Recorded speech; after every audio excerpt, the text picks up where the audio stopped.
Sa number 8, Bacolod City Mayor Greg Gasataya nagapangabay sa mga punong barangay nga pilion ang mga deserving nga mga estudyante para mangin scholar kag mangin transparent.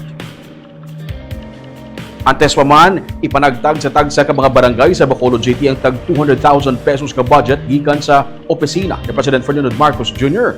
Pagatipuno na anay ni Bacolod City Mayor Greg Gasataya ang mga punong barangay agud mapahibalo ang tanan nga guidelines sa eksakto nga paggastos ng pondo. Ginpangabay ni Gasataya ang mga punong barangay nga pilion siyang insakto ang mga makabenepisyo sa Presidential Scholarship Program nga inisyatibo ni PBBM.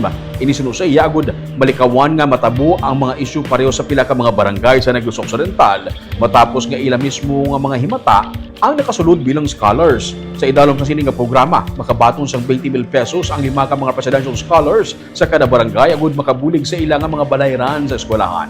Kinahanglan ka graduating o working student ang isa ka benepisyaryo sandig sa pagsunundan nga ginsaad sa presidente. Kinaklaro man ni Gasataya nga ang mga kapitan mismo ang may kapasidad nga magpili sa mga scholar kag hindi ang syudad.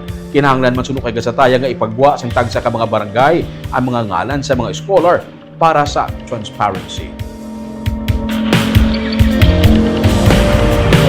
At the same time, pagpangabay, nga i-ensure palihog since wala ako sang lista sa ilang mga scholars. Kasi sila niya nag-apply directly sa portal.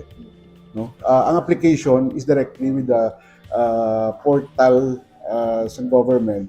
So sila nakabalo kung sino ilang mga scholars. No? So, applications ang name, sa beneficiaries.